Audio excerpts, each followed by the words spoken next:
안녕하십니까. 행복한 아침 이재용입니다. 안녕하세요. 정예인입니다. 오늘은 3월 11일 수요일이고요. 지금도 이태리 밀라노에서는 동계 스포츠 대회가 열리고 있는데 여기에는 지금 우리 장애가 있는 선수들이 참가하고 있거든요.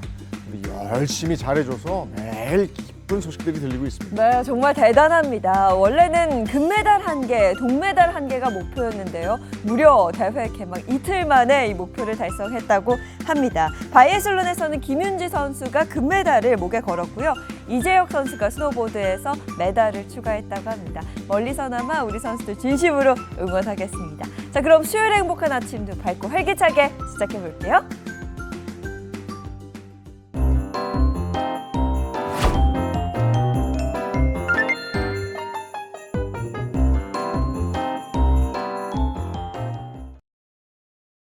수요일 아침에는 어떤 소식이 들어와 있을까요? 모닝픽부터 시작하겠습니다. 김성환 시사평론가와 함께하죠. 어서 오세요. 네, 안녕하세요. 안녕하세요. 오늘은 어떤 소식 들어와 있습니까? 최근 5년간 의료비 지출료 개인 파산을 신청한 사람이 15,000명을 넘는 것으로 나타났습니다. 늘어나는 의료비 부담에 해마다 약 2,000에서 3,000명씩 새로운 파산 신청자가 생겨나는 겁니다. 미국의 대일한 공습 이후 상승세를 이어가던 서울의 평균 기름값이 소폭 하락했습니다. 정부는 유가를 진정시키기 위해 이번 주 내로 석유 최고 가격제를 시행할 예정이라고 밝혔습니다. 개인 투자자들이 빚내서 투자를 하는 이른바 비투가 사상 최대치를 경신했습니다. 하지만 폭락장에 차익을 실현하지 못한 투자자들로부터 회수한 반대 매매 금액도 824억 원으로 집계됐는데요. 이 또한 2023년 10월 이후 최대치입니다. 현재 9세에서 24세까지 취약계층 청소년을 대상으로 정부에서 생리용품 구매 이용권을 지급하고 있는데요. 올해 하반기부터는 시범사업을 통해 소득이나 연령에 관계없이 모든 여성이 공공시설 무료 자판기를 통해 생리대를 제공받을 수 있게 됩니다. 개인 채널을 운영하는 한 너튜버가 오픈 채팅으로 아랍에미리트 탈출방을 만들어 18차례에 걸쳐 총 53명을 구출했습니다.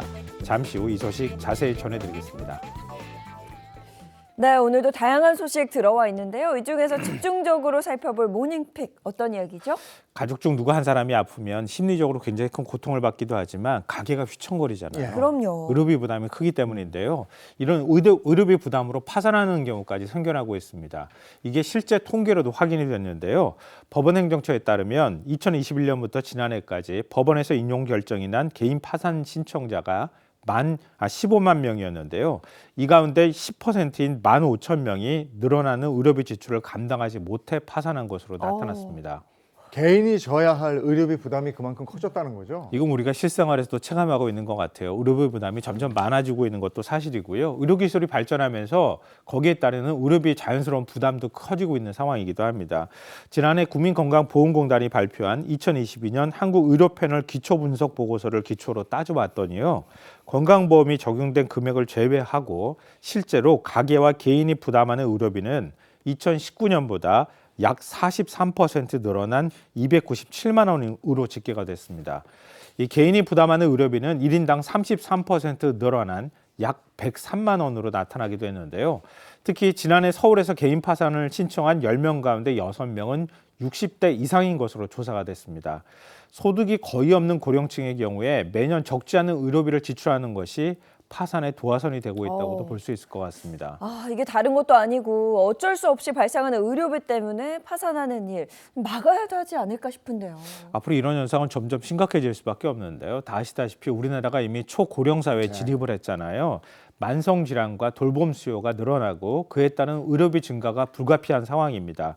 그런데 서울의 경우에 개인 파산을 겪고 나서 또다시 파산 절차를 밟는 사람 가운데 고령층의 비율이 69%나 될 정도로 상황이 심각하다고 합니다. 고령층을 한번 파산하면 경제적으로 회복하기가 매우 어렵거든요. 이 때문에 의료비 지원 강화가 필요하다라고 하는 지적이 나오고 있습니다.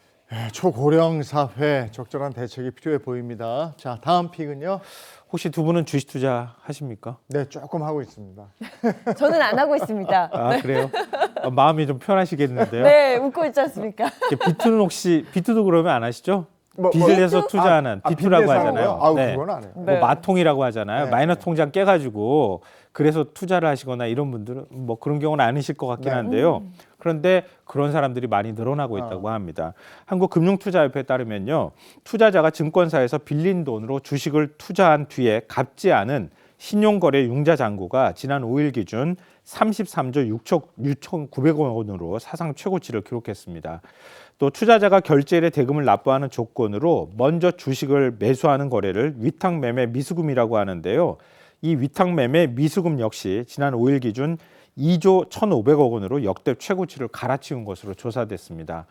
이 금융권에 따르면 5대 은행의 개인 마이너스 통장 잔고도 지난 5일 기준 사흘 만에 1조 3천억 원가량 늘어났다고 합니다. 이 비투가 사상 최대치를 경신하게 된 이유 뭐라고 생각하세요? 요즘 한국 시장은 심장 약한 사람은 투자하기 힘들다, 못해요. 들어가지 네. 못한다 이렇게 얘기할 정도로 급등락을 반복하고 있잖아요. 그러니까 원래 주식을 갖고 있는 분들한테는 이게 굉장히 큰 위기로 다가오겠지만 새로 주식 시장에 들어가고 싶은 사람은 이걸 기회로 보는 거예요. 떨어졌을 때 사들이고 예. 올라갔을 때 파는 거예요. 일종의 단타 매매를 할 수 있겠다 이렇게 생각한 개인 투자자들이 늘어났다고 볼 수 있습니다. 문제는 이게 수익으로 돌아오면 모르겠는데 빚으로 다시 돌아올 가능성이 있다고 하는 거예요. 자칫 잘못해서 결제일까지 대금을 납부하지 못하면 강제로 매각을 당하는 경우가 생길 수 있거든요. 그 고스란히 빚으로 남을 수 있습니다. 강제 청산을 당하는 반대 매매가 늘어나고 있다는 얘기인데요. 실제로 지난 6일 기준 대금 납부를 못해서 주식을 강제 처분당한 금액이 824억 원에 달했습니다. 이 또한 2년 5개월 만에 최대치를 기록했습니다. 크게 한탕 노리려고 비투까지 하는데 이게 부메랑으로 돌아와서 내가 상황이 굉장히 어렵게 되는 거잖아요. 그러니까 투자는 오롯이 개인의 몫입니다. 네. 이건 정말 전제를 하고 얘기해야 될 것 같은데요. 근데 정부 또한 이런 빚을 내서 투자를 했다가 이 빚더미에 올라가는 사람들이 늘어나면 사회가 불안정해지잖아요. 뭔가 대책을 마련해야 되는 상황입니다. 금융감독원이 오늘 주요 증권사 간담회를 개최해서 비투 대책을 논의한다고 합니다. 이게 4개월 만에 비투 리스크 점검을 위해 다시 증권사를 소집한 건데요. 금융당국은 증권사가 신용 공여와 관련된 위험성을 투자자들에게 충분히 안내하도록 강조할 것으로 알려졌습니다. 네, 이게 떨어졌으니까 지금 딱 사서 오르면 내가 딱 팔아야지. 이건 정말 미래에서 오지 않는 이상 거의 불가능합니다. 위험한 투자로 가계 빚이는 악순환 조심하셔야 될 것 같습니다. 자, 다음 모닝픽은요. 요즘 전쟁으로 중동에 발이 묶인 분들 많으시죠. 네. 제가 아는 분도 발이 묶여가지고 비행기표를 못 구하고 있다 이렇게 얘기를 하시는 걸 제가 봤는데요. 그러니까 한국인을 이런 가운데 안전하게 탈출시킨 너튜버가 지금 큰 화제가 되고 있습니다. 그 주인공은 국제 정세 콘텐츠 채널을 운영 중인 이재천 씨라고 하는데요. 그러니까 미국이 이란을 공습하기 시작한 지난달 28일이었습니다. 20대 여성이 이재천 씨에게 아랍에미리트에 있는데 빨리 탈출하고 싶다 이런 메시지를 보냈다고 합니다.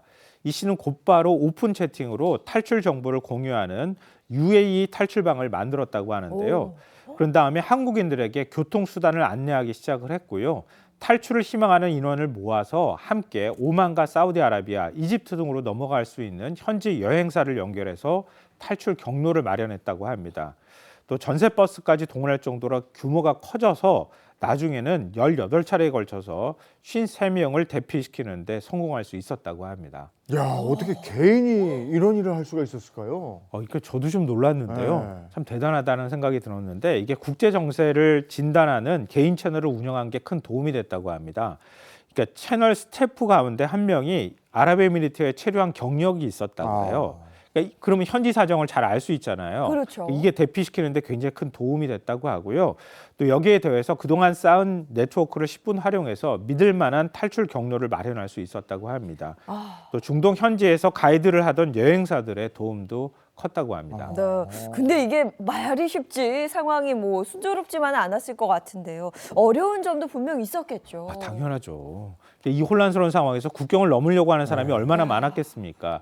또 국경을 넘는데 도움을 준다고는 하지만 실제로 그걸 비용을 받을 수밖에 없잖아요. 근데 그 비용이 부르는 게 값이 됐다 그래요. 네.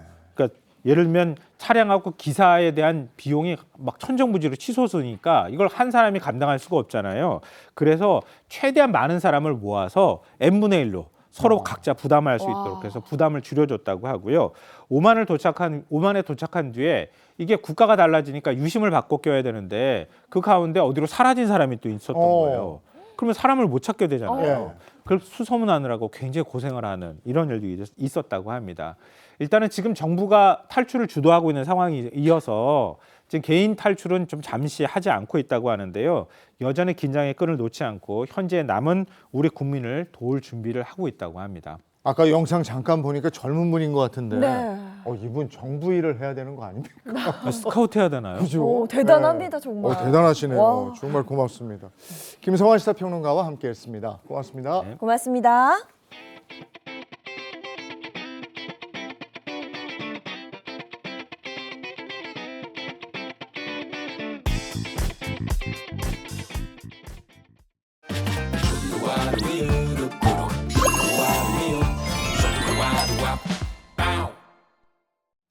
네, 지금부터는 음악을 통해서 따뜻한 나눔을 실천하고 있는 아주 특별한 음악회를 소개해 드릴 텐데요. 장애 어린이와 청소년의 예술 공연을 지원하기 위해서 빛의 소리 나눔 콘서트가 열렸습니다. 네, 여기에는 S대 의과대학 출신의 의사들이 모여 만든 오케스트라도 참여해 음악으로 나눔의 의미를 전하고 있다고 하는데요. 국내외 오케스트라에서 굉장히 활발하게 활동하고 있는 강한결 지휘자가 지휘를 맡았고요. 또 세계적인 바이올리니스트 한수진 씨의 특별한 협연과 함께 후원을 통해 성장한 청소년 연주단의 무대까지 정말 의미 있는 시간을 보냈다고 합니다. 네, 음악으로 나누는 따뜻한 마음, 그 현장으로 가겠습니다. 오늘 이곳에 조금 특별한 울림이 찾아옵니다. 장애 어린이와 청소년의 예술 교육을 응원하기 위해 이어져 온 빛의 소리 나눔 콘서트. 어느덧 12번째 만남을 맞이했습니다. 음악으로 희망을 전하는 따뜻한 이야기. 지금 시작됩니다.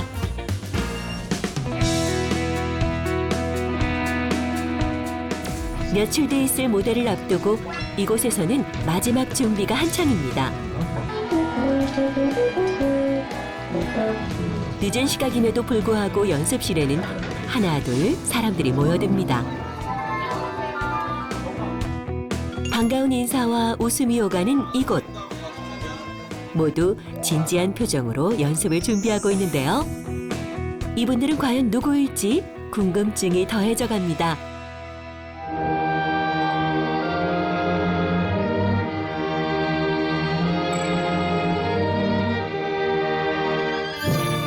고요한 공간을 채우는 악기 소리. 그 연주에는 이상하리만큼 깊은 온기가 담겨 있습니다. 이토록 따뜻한 연주를 들려주는 사람들. 과연 어떤 분들일까요? 놀라운 건 이 무대의 주인공들은 전문 연주자가 아닙니다. 바로 음악을 통해 따뜻한 울림을 나누고자 모인 MPO 소속 아마추어 연주자들. 메디컬 필하모닉 오케스트라의 약자고요. 이제 서울대학교 의과대학 졸업한 졸업생들이 모여서 이제 만든 오케스트라이고 역사는 꽤 오래됐습니다. 제가 서울대학교 의과대학에 입학한 이후 지금까지 계속 하고 있으니까요. 같이 연주를 하는 게 즐거워서요. 바쁘더라도 하고 있고. 아무래도 이게 본업이 너무 바쁘신 분들이다 보니까 이렇게 쉽게 막 모여가지고 하기 쉽지 않았었는데 제 예상한 것보다도 너무 이제 소리를 빵빵하게 내주셔서 좋은 모습을 보여드릴 수 있을 것 같습니다. 막판에 또 우리 벼락치기가 또 우리 의대생들의 또 특기 아니겠습니까? 또 잘 해낼 거라고 믿습니다. MPO 화이팅!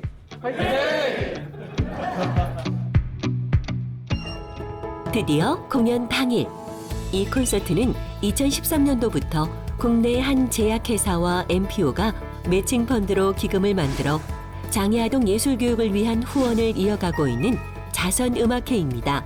먼저 이 공연에 참여하는 저희 단원들이 학생들을 위해서 기부도 좀 하고 또 저희 도와주시는 제약회사 저희 내는 만큼 또 같이 또 비슷한 정도 도와주셔서 기금을 마련해서 이 학생들한테 전달하는 걸로 알고 있습니다. 더 많은 관객들과 함께 나누기 위해 무료 공연으로 진행되는 빛의 소리 나눔 콘서트. 공연장 한켠에는 자율 기부 부스가 마련되어 있는데요. 관객들도 공연 프로그램 북 구매를 통해 마음을 나누는데 함께할 수 있습니다. 바이올린을 전공했는데 존경하는 바이올리니스트가 이렇게라도 찾아오게 되어서 기뻐요. 좀 취지가 되게 좋은 것 같고 곡도 되게 제가 좋아하는 곡이었어서 관람하러 오게 되었습니다. 금세 관객들로 가득 찬 공연장. 제12회 빛의 소리 나눔 콘서트에 오신 여러분 환영합니다. 따뜻한 마음으로 또 동참해 주시기 바랍니다. 모든 준비가 끝나고 마침내 연주가 시작됩니다.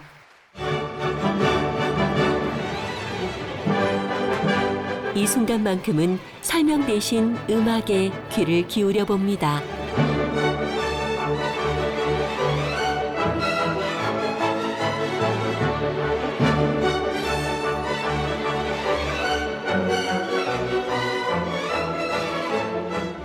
오늘 공연의 지휘를 맡은 강한결 지휘자는 국내외 주요 오케스트라를 지휘하며 주목받았고 2019년 헝가리에서 연주자들이 선정한 최고 지휘자상을 수상하였습니다. 그리고 이번 공연에는 특별히 한수진 바이올리니스트도 따뜻한 마음을 전하는 일에 동참했습니다. 15 한국인 최초로 비에니아프스키 국제 콩쿨 최연소 입상, 런던 심포니부터 도쿄 필하모니까지 세계 무대가 먼저 선택한 바이올리니스트 한수진. 그녀의 세계적인 선율이 오늘 이 콘서트에서 온기를 더했습니다.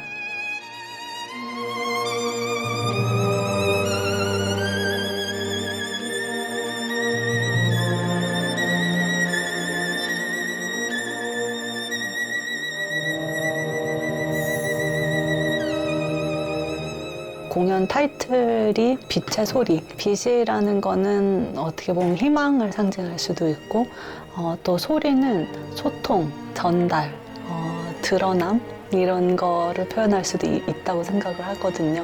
오늘 이 무대가 도움을 받는 자, 도움을 주는 자가 나눠지는 자리라기보다는 서로가 서로의 빛을 음악을 통해서 이렇게 비춰주는 그런 자리인 것 같고요. 음악인으로서 이런 거를 이렇게 서포트 해주시는 의사 선생님들 같은 기업이 좋은 일을 하고 있구나라는 생각을 하면서 이런 귀한 아름다운 마음들이 모인 자리에 저도 함께 하게 돼서 많이 기쁩니다. 또 하나 눈길을 끄는 무대가 이어졌습니다. 바로 빛의 소리 나눔 콘서트를 통한 꾸준한 지원 속에서 성장해온 한올림 연주단. 그리고 어울림단이 함께 특별한 선율을 관객에게 전했습니다.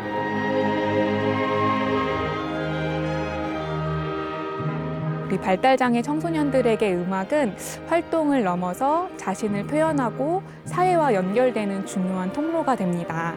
또 실제 이러한 연주 활동이 직업으로까지 연결되는 과정들을 가까이에서 보면서 하나의 후원이 그냥 지원으로만 끝나는 것이 아니라 한 사람의 성장 과정에 정말 중요한 역할을 기여하고 있구나라는 생각이 듭니다.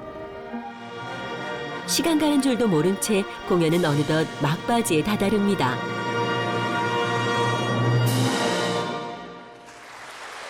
관객들의 따뜻한 박수와 함께 음악으로 마음을 나눈 제12회 빛의 소리 나눔 콘서트. 오늘 공연에서 이제 제가 아는 교수님들이랑 또 동기 친구들이 같이 공연에 참여했는데 다들 너무 열심히 준비를 한 것 같아서 그 점이 기억에 많이 남았고 너무너무 훌륭한 공연이었고 감동이 너무 컸던 것 같습니다. 진료실에서의 손길이 무대 위에서의 선율이 되고 그 선율은 누군가의 후원과 만나 또 하나의 내일을 만듭니다. 음악으로 이어진 이 따뜻한 울림이 우리의 일상 곳곳에 오래 머물기를 바라봅니다.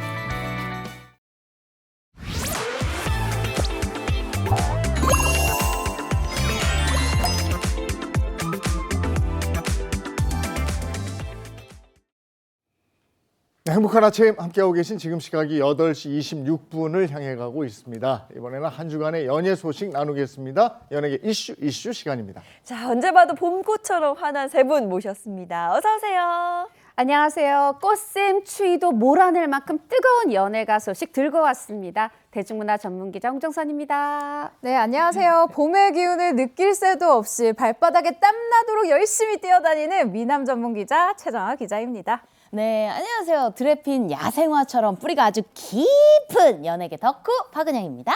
네, 먼저 연예계 화제의 단신부터 보겠습니다. 업 앤 다운입니다. 네, 3월 둘째 주 업 앤 다운에는요. 다운에만 두 가지 키워드가 선정이 됐는데요. 먼저 또 음주운전부터 살펴보도록 하겠습니다. 네, 또 음주운전. 어떤 소식인지 알 것 같아요. 전해주시죠. 네, 지난 7일이었습니다. 배우 이재룡 씨가 새벽 2시경 서울 강남구에서 차를 몰고 가던 도중에 청담역 인근에서 중앙분리대를 들이받고 도주한 혐의로 경찰 조사를 받은 사실이 드러났는데요. 그때 충격적인 CCTV 영상 준비했습니다. 함께 보시죠. 네, 영상을 보시면요. 이 차량 한 대가 빠른 속도로 질주하는 게 보입니다. 중앙 분리대를 들이받더니요. 그대로 이렇게 현장을 벗어나는 모습입니다. 방금 보신 이 차량이 바로 배우 이재룡 씨의 차량이고요. 이재룡 씨는 중앙분리대를 받는 사고 직후 집에 도착해서 차를 주차한 후에 지인 집에 갔다가 경찰에 붙잡힌 것으로 알려졌습니다. 이때 간이약물 검사에서는 음성이 나왔어요. 그런데 당시에 이 혈중 알코올 농도가 면허 정지 수준으로 나온 것으로 알려져 있습니다. 하지만 처음에 이재룡 씨는요. 음주운전이 아니다. 당시 음주 상태가 아니었다라고 얘기를 했다고 하거든요. 그런데 이후에 입장을 바꿨습니다. 소주 4잔 정도를 마셨다라고 얘기를 한 겁니다. 사고 당시에 이 중앙분리대에 살짝 접촉한 줄로만 알았다라고 주장한 것으로 전해집니다. 그러나 이 사고 후에 추가로 술을 마셔 음주 측정을 어렵게 한 게 아니냐라는 이른바 너무들 많이 아시죠? 이 술타기 의혹이 일어서 논란이 계속되고 있습니다. 근데 키워드가 또 음주운전인 걸 보면 이번이 처음이 아닌 모양이죠. 네, 이재룡 씨는 과거에 이미 2번이나 음주운전으로 처벌받은 논란이 된 이력이 있습니다. 이 첫 번째는 2003년이었어요. 이때 당시 음주 사고를 낸 후에 음주 측정을 거부한 혐의로 입건이 돼서 면허가 취소된 바 있습니다. 또 다른 사건은 2019년, 불과 6년 전입니다. 서울 강남에서, 이때도 강남이었네요. 이번처럼 만취 상태로 볼링장 입간판을 파손해서 재물손괴 혐의로 검찰에 송치가 됐습니다. 경찰 거쳐서 검찰까지 간 거죠. 당시에는 이 피해액을 변상을 해서 기소유예 처분을 받았지만 이렇게 3번째다 보니까 반복되다 보니까 이번에 어떤 처분이 내려질지 지켜봐야 되겠습니다. 네, 이재룡 씨 음주운전 사건으로 근데 불똥이 튄 곳이 있다고 합니다. 이재룡 씨 하면 꼭 따라붙는 이름이 있습니다. 바로 배우 유호정 씨인데요. 유호정 씨는요, 과거 방송을 통해서 남편 이재룡 씨의 술 문제를 언급한 바가 있습니다. 각서를 수없이 받았다. 잦은 음주 문제로 일주일간 내가 가출한 적도 있다라는 일화까지 공개하면서 이 남편의 변화를 기다려온 것으로 알려져 있는데요. 심지어 유호정 씨는 최근에 11년 만에 드라마로 복귀를 했어요. 그런데 너무 안타까운 것이 이 연기력에 집중이 되는 기사가 나오는 게 아니라 남편의 음주 문제로 다시 한번 이름이 계속해서 언론에 거론되고 있는 상황입니다. 이 부분은 연예부 기자로서도 굉장히 안타까운 부분이고요. 게다가 지난달에 술을 마시면서 토크를 하는 이 너튜브 채널 영상에 이재룡 씨가 정말 친한 사람들이랑 같이 술을 마시면서 수다를 떠는 이 영상이 올라간 적이 있습니다. 그런데 이번 사건으로 해당 영상 역시 누리꾼들의 질타가 이어지자 영상이 비공개되기도 했죠. 이재룡 씨 사건은 앞으로 어떻게 수사가 진행이 되는 겁니까? 아까 보셨던 영상이 바로 어제입니다. 경찰에 출석해서 4시간 넘게 조사를 받았습니다. 경찰이 집중 추궁한 바는 왜 집에다 주차를 하고 다시 그 새벽에 지인의 집에 갔느냐. 말하자면 이 범행을 은폐하려고 지인의 집에 간 게 아니냐. 이 부분을 집중 추궁한 것으로 전해졌습니다. 경찰은 여기에 더해서 이재룡 씨의 진술, 또 블랙박스 영상, 인근의 CCTV 영상 이런 것들을 토대로 해서 구체적인 사고 경위를 조사할 방침인데요. 정확한 사건 경위는 추후 조사 결과를 통해서 드러날 것으로 예상됩니다. 네, 알겠습니다. 이어서 두 번째 키워드도 전해주시죠. 네, 두 번째 키워드는요. 개그맨 이휘재 씨가 4년 만에 방송 복귀를 알린 가운데 시청자들의 반응이 굉장히 엇갈리고 있다는 그런 소식입니다. 네, 이휘재 씨가 4년 만에 방송 복귀를 하는군요. 네, 그렇습니다. 이휘재 씨가 방송 활동을 중단한 게 벌써 4년 전이에요. 지난 2022년 이후로 저희 방송가에서는 볼 수가 없었는데요. 당시 가족과 함께 캐나다로 떠난 후에 한동안 모습을 보이지 않다가 정말 4년 만에 복귀 소식을 알린 겁니다. 복귀 방송은요, 한 음악 프로그램에서 진행하는 예능인 가왕전 특집이에요. 이휘재 씨는요, MC가 아니라 이 프로그램의 경연 참가자로 참여할 예정입니다. 하지만 이휘재 씨의 복귀에 대해서 시청자들의 반응이 좀 엇갈리고 있는 상황인데요. 해당 방송의 시청자 게시판에는 출연 반대 의견도 올라와 있고요. 그리고 또 이제는 좀 얼굴 보고 싶다, 이제 활동을 좀 했으면 좋겠다라고 응원한다라는 반응으로 정말 첨예하게 갈려있는 모습을 확인할 수 있었습니다. 그런데 이휘재 씨의 복귀에 대해서 왜 이렇게 반응이 엇갈리는 거죠? 방송을 왜 중단하게 됐느냐, 그것과 저는 같은 이유라고 생각이 드는데요. 사실 그 4년 전 이휘재 씨가 가족과 함께 예능에 출연하면서 제2의 전성기를 누리고 있었습니다. 그런데 이휘재 씨뿐 아니라 가족까지 함께 명성을, 유명세를 얻으면서 그게 좋게만 끝난 게 아니라 여러 논란에 휩싸였습니다. 특히 아내분이 좀 그 중심에 있었습니다. 이휘재 씨와 함께. 이 아내분 문정원 씨 플로리스트이자 인플루언서로 활동 중이었죠, 당시에. 그런데 이웃 간의 어떤 층간소음 문제로 첫 번째 구설수에 올랐고요. 또 그 전에 구설수에 오르다 보니까 아니다, 그 전에 놀이공원에서도 장난감 값을 지불하지 않은 적이 있다. 이런 먹튀 의혹에 또 휩싸이기도 했습니다. 그렇게 해서 함께 캐나다로 떠났는데 지금 이제 복귀를 하는데 글쎄요, 좀 남편 먼저, 아내 먼저 한 명만 좀 돌아왔으면 좋겠는데 이렇게 이휘재 씨가 돌아오기 바로 전날 이 아내도 다시 한번 SNS 활동을 또 재개하면서 누리꾼들은 아까 최 기자 얘기한 것처럼 응원도 있지만 굉장히 비판, 비난의 글도 함께 게재되고 있네요. 물론 여러 논란에 휩싸인 것은 이휘재 씨도 마찬가지입니다. 이휘재 씨 역시요, 한 걸그룹의 사인 CD가 중고 거래로 올라와 있는 이 모습이 확인이 됐는데 이휘재 씨에게 보낸 CD임이 확인이 돼서 논란이 되기도 했습니다. 물론 상식적으로 제가 생각할 때는 이휘재 씨가 사인 CD를 받고 다른 분에게 선물을 했는데 선물을 받은 분이 중고거래에 올렸겠죠. 네. 저는 그렇게 생각을 하고 있는데요. 문제는 이 이후부터입니다. 한 시상식에서 수상 당시에 휴대전화만 바라보는 모습이 좀 주목이 되면서 비매너 논란으로 점점 확대되기도 했었고요. 여기에 이 공백기 동안 이휘재 씨가 좀 과거 영상들이 계속해서 끄집어져 내면서 수면 위로 이휘재 씨의 태도가 이제 거론이 되기 시작한 건데 진행 태도에 대한 지적이 굉장히 많았어요. 이런 이유로 이휘재 씨에 대한 부정적인 이미지가 쌓이고 쌓였는데 이게 참 왜 안 그랬는지 모르겠는데 이에 대한 입장이라던가 단 한 번도 공식적인 발표를 한 적이 없어서 부정적인 이미지가 4년 내내 그대로 끌고 가는 이 형태를 보이고 있거든요. 그렇기 때문에 이번에 참가자 경연을 할 때는 그동안의 자신의 신경이라던가 이런 상황을 바라보고 있는 자신의 시선을 분명히 밝혀야 될 것으로, 그래야 향후 활동에 문제가 없을 것으로 진단이 됩니다. 네, 4년 만에 방송 복귀입니다. 이 방송 이후에 여론의 반응이 잠잠해질지 혹은 더 불타오를지 지켜봐야 될 것 같습니다. 자, 이번에는 기분 좋은 소식 기다리고 있죠? 네, 맞습니다. 요즘 연예계에서 가장 핫한 소식이 아닐까 싶은데요. 바로 한 명의 내 이놈!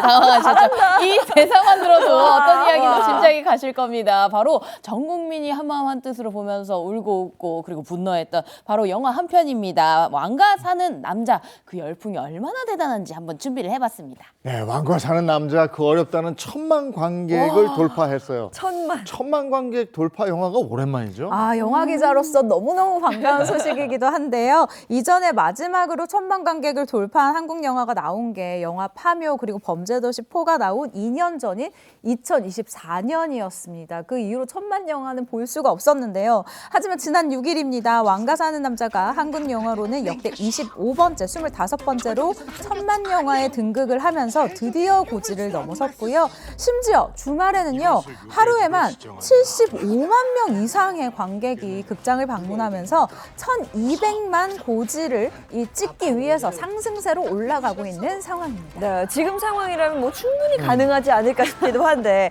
장항준 감독의 이 1000만 관객 공약도 굉장한 화제였습니다. 한 라디오 프로그램에 출연했는데 1000만 공약을 묻자 장항준 감독 정말 1000만이 넘지 않을 거라고 생각했던 것 같아요. 경고망동의 우리 장 감독께서 굉장한 이 1000만 공약을 걸었는데 바로 성형, 계명, 귀화였습니다. 아니 왜 그랬을까 했더니 제가 좀 취재해 보니까 벌써부터 돈 꺼달라고 전화한 사람이 많았대요. 그래서 아무도 알아보지 않게 아무도 없는 곳으로 계명, 성형, 귀화하려고 했던 건데 이게 정말로 1000만이 다가오니까 이거를 지켜야 되는 상황에 몰렸고 국민들도 놀이처럼 어떻게 할 거야 막 묻기 시작했습니다. 다시 똑같은 라디오에 나가서 어머나 역시 장항준 감독다워요. 대처법이 얼렁뚱땅 에이 어떻게 다 지키고 삽니까? 이러면서 그래도 완전히 입씻진 않았습니다. 오는 12일 날 내일이네요. 광화문에 가시면 장항준 감독이 커피 쏜답니다.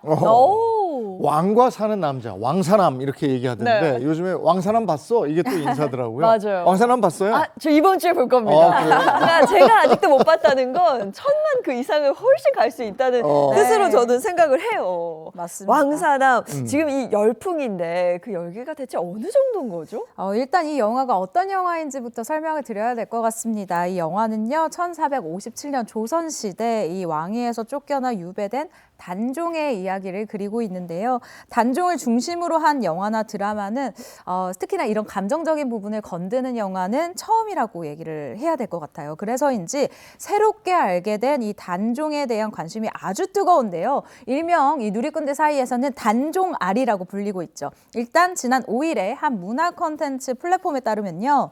영화가 개봉한 지난달 4일 이후에 한 달 동안 이 단종이라는 키워드를 검색한 이 도서 판매량이 전년 동기 대비해서 256%가 증가를 했다고 합니다. 그리고 단종의 이야기를 다룬 고전 소설도요, 이 판매가 약 80배가 늘었다고 하니까 정말 이 단종아리가 어느 정도인지 알 수가 있죠. 왕사남의 흥행과 함께 급부상한 곳이 있습니다. 사진 함께 보실까요? 이 사진이 어디냐 하면요. 바로 단종이 그 유배돼 있던 영화 속에서 보이는 그 청룡포 저 물을 건너서 이제 유배돼 있었던 거잖아요. 거기 가려면 지금도 저 왼쪽 화면 끝에 위에 보이는 저 조그마한 배를 타고 건너가야 되는데 저기를 가겠다고 지금 저 줄을 서 있는 거고요. 배 타려면 2-3시간은 기본으로 기다려야 된다는데도 집으로 돌아가지 않고 영월까지 가서 그렇겠죠. 저렇게 줄을 선다고 해요. 올 설 연휴에 저 청룡포를 찾은 그 관광객이 무려 영월군에 따르면 5배가 늘었다고 해요. 네. 왕사남 덕분에 정말 급부상 국민 관광지가 됐습니다. 네, 지금 이런 일들이 벌어지는 이유가 모두 영화에 과몰입했기 때문에 이런 일이 벌어지는 건데요. 왕사남 열풍, 그래서 좀 더 뜨거운 거겠죠. 다들 몰입하고 있어서요. 네, 맞습니다. 일단 이 영화는요, 굉장히 폭넓은 관객들의 사랑을 받고 있는데요. 일단 지나치게 폭력적인 장면 없고요. 비속어 없고요. 자극적이지 않아서 자녀들의 이 효도템으로 많이 알려지기도 했어요. 그래서인지 설 연휴 그리고 3.1절 특수를 아주 톡톡히 봤는데 가족이 함께 보는 경우가 많은 거예요. 설 당일이었던 개봉 14일차에 300만 명을 넘겼고요. 3.1절 하루 동안만 무려 81만 명이 넘는 관객이 극장을 찾았습니다. 흥행을 이 가족 단위 관객이 이끌었다라고 해도 과언이 아닐 것 같네요. 사실 이제 영화가 1000만 넘으려면요. 지금 최 기자 얘기한 것처럼 전 세대가 움직이거나 아니면은 사람들이 이걸 영화관 바깥에서 가지고 놀아야 되거든요. 우리 저번에도 전해드렸지만 단종 오빠 살려내! 막 이런 한 명의 내 이놈 이제라도 반성해라! 이런 열풍이 불고 있어요. 그런데 저는 그 바탕에 배우들의 연기가 있었다는 얘기 꼭 드리고 싶습니다. 유해진 씨요. 이번에 꼭 나무주연상 제가 드리고 싶습니다. 정말 최고 연기했고요. 아니 유지태 씨 정말 멋진 존재감 드러냈지만 저 지금 화면에 나오는 박지훈 군, 박지훈 씨랑 연기 진짜 잘했죠. 연기 정말 잘했죠. 사실은 변호인의 임시완 씨, 또 파묘의 이대훈 씨에 이어서 영화 데뷔작으로 스크린 데뷔작으로 1000만 영화를 와. 달성한 박지훈 씨 3년 안에 한국 영화 잡아먹지 싶습니다. 어허. 이 영화계에서 1000만 영화라는 타이틀이 주는 의미가 대단한 거죠. 아, 그렇죠. 이 1000만 영화는요, 정말 대박 중에서도 초대박이다. 마치 우리 행복한 아침 같은 이런 타이틀이다라고 할 수 있는데, 거장이라도 사실 이 타이틀을 갖지 못하는 분들이 굉장히 많습니다. 그래서 이 영화계에는 이런 말도 있어요. 1000만 영화는 하늘이 내린다. 이런 얘기도 있을 정도인데요. 아무리 기대작이고 아무리 수백억 대의 거대 자본이 들어간다고 하더라도 1000만을 그냥 쉽게 넘길 수가 없는 거예요. 작품성과 연기성뿐만 아니라 이 시대적인 상황 그리고 관객들의 이 취향 모든 게 이 타이밍이 다 맞아야 가능하다라는 뜻인데요. 그런데 지금까지 1000만 관객을 돌파한 영화들을 살펴보면 어떤 특징을 발견을 할 수가 있습니다. 저희가 준비를 해봤는데요. 일명 1000만 영화의 법칙입니다. 네, 첫 번째 법칙 뭔지 궁금한데 한번 볼까요? 네, 첫 번째 법칙은요. 원래 여러분 아는 맛이 무섭잖아요. 가장 무서운 맛이 아는 맛입니다. 익숙한 소재, 즉 아는 맛을 톡톡히 잘 쓴 영화들이 1000만 관객을 돌파할 수 있는 힘이다라고 할 수 있을 것 같습니다. 관련해서 어떤 영화들이 있었죠? 사실 이제 익숙한 이야기라는 게요. 인물과 사건으로 나눌 수 있거든요. 요번에 제가 인물 먼저 얘기해 드려 볼게요. 보시면은 1000만 영화 넘은 것 중에서 이번에 이 왕사남은 단종과 엄흥도의 이야기를 다뤘죠. 명량은 이순신 장군 얘기 다뤘죠. 광해 왕이 된 남자는 광해군 다뤘죠. 거기다가 이 왕의 남자, 영화 왕의 남자는 연산군과 장녹수가 또 등장을 합니다.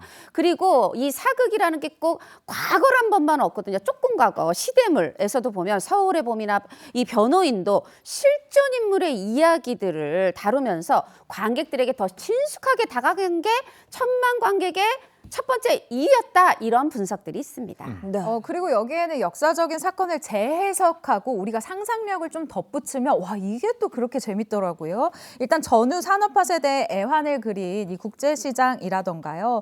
친일파의 암살을 시도하는 독립투사들의 이야기를 그린 암살, 또 여기에 광주 민주화 운동을 그린 택시 운전사, 6.25 전쟁 속 이 형제를 다룬 태극기 휘날리며 또 60년대 북한 침투를 목적으로 만든 이 부대의 실화를 담은 실미도 등 정말 별다른 부연 없이도 한국인이라면 정말 쉽게 이 스토리를 이해하고 감정을 몰입할 수 있는 이런 점에서 관객들이 영화관으로 더 쉽게 더 빠르게 극장으로 모일 수 있었다라고 분석하고 있습니다. 그렇군요. 1000만 영화의 법칙. 두 번째는 뭡니까? 1000만 영화의 법칙입니다. 이 시기가 바로 중요한데요. 가장 많이 개봉된 그 1000만 영화가 가장 많이 개봉된 그 시기를 보면요. 바로 7월과 8월 그리고 12월과 2월 바로 방학과 연휴 시즌이에요. 여름방학, 겨울방학. 네, 확실히 개봉 시기도 중요한 것 같습니다. 우리나라에서 1000만 넘은 영화가 25편인데 그중에 6편 빼고 19편이 모두 다 요 시기에 방학 때 개봉했다고 볼 수 있어요. 사실 이 시기가 관객들이 가장 많이 몰리는 기간이라서 영화계에서는 성수기다, 텐트폴 시기다 이렇게 불리거든요. 그래서 흔히 우리가 가슴 뻥 뚫리는 블록버스터 꼭 언제 보나요? 여름에 이 블록버스터 대작은 여름 개봉 이런 공식처럼 이렇게 있는데 바로 그렇기 때문에 이 시기의 개봉은 1000만의 지름길이다 이렇게 불리고 있는데 거꾸로 말하면요.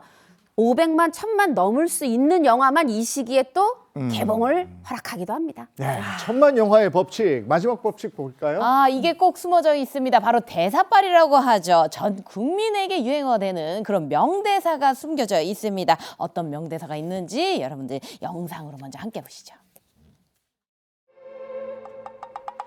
야, 정신 안 차릴래? 우리가 지금 닭 장사하는 거야? 지금까지 이런 맛은 없었다. 이것은 갈비인가 동닭인가? 아직 신에게는 12척의 배가 남아있사옵니다. 대한민국 주권은 국민에 있고 모든 권력은 국민으로부터 나온다. 국가는 국민입니다. 어떤 분이실까? 잠깐. 제시카, 외동딸, 일리노이, 시카고. 과선배는 김진모, 그는 이사촌. 반장님, 진실의 방으로. 여기를? 야. 1000만 영화의 명대사가 저렇게 많은 이유가 또 있겠죠. 네. 맞습니다. 그 이유는 뭐니 해도요. 이 대사 한마디에 그 영어를 떠올릴 만큼 아주 상징적인 장면을 곳곳에 잘 배치를 했기 때문이다라고 얘기를 할 수 있겠는데요. 특히 가슴에 꽂히는 이 명대사는 여기에 하나 더 배우들의 열연을 빼놓을 수가 없을 것 같아요. 배우들이 실제처럼 이 말맛을 너무너무 잘 살렸기 때문에 관객의 뇌리 속에 딱 꽂히는 명대사로 재탄생이 될 수밖에 없는데요. 연출, 대사, 여기에 연기력까지 결합된 시너지가 관객들이 사랑하는 이 천만 영화를 탄생시키는 비결이 아닐까 싶네요. 네, 왕과 사는 남자의 열풍 속에 천만 영화까지 한번 들여다봤습니다. 고맙습니다. 고맙습니다. 자, 이어서 오늘 날씨 어떤지 알아보겠습니다. 문단영 기상캐스터 나와주세요. 네, 오늘 전국 대부분 지역은 0도 안팎에서 출발했는데요. 현재 서울의 기온은 0.8도로 어제 같은 시각보다 조금 더 높게 나타나고 있습니다. 한낮에는 내리쬐는 봄볕의 기온이 훌쩍 오르겠습니다. 내륙을 중심으로 낮과 밤의 기온차가 15도 안팎까지 크게 벌어지니까요. 쌀쌀한 아침 저녁으로는 따뜻한 외투 챙겨주셔야겠습니다.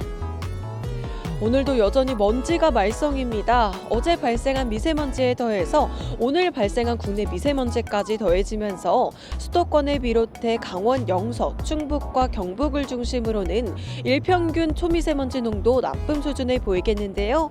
오후부터는 대기 확산이 다소 원활해지면서 농도가 감소하겠습니다. 낮 동안에는 대체로 10도를 웃돌며 온화하겠습니다. 한낮에 서울의 기온 10도, 그리고 대전 12도, 광주 13도, 대구 14도를 보이면서 어제보다 조금 더 높습니다. 오늘 전국 하늘은 대체로 가끔 구름만 끼면서 맑겠지만요. 중부 서해안을 중심으로는 한때 빗방울이 떨어지겠습니다. 한편 영남을 중심으로는 다시 대기 건조가 극심해지면서 곳곳으로는 건조주의보가 내려져 있는데요. 내일 동해안과 영남을 중심으로 내리는 비에 이 건조함은 다소 해소될 수 있겠습니다. 그 밖의 지역은 전국이 대체로 맑고 일교차 큰 날씨가 이어지겠습니다. 지금까지 날씨 전해드렸습니다. 아무리 추위가 발버둥을 쳐도 봄은 오는 거죠. 아, 그러니까요. 오늘부터 낮 기온이 좀 오른다고 하니까 이 봄 기온 즐기셨으면 좋겠습니다. 좋은 하루 보내시고요. 저희는 내일 아침 8시에 돌아올게요. 행복한 아침, 행복한 하루 되십시오. 고맙습니다. 고맙습니다.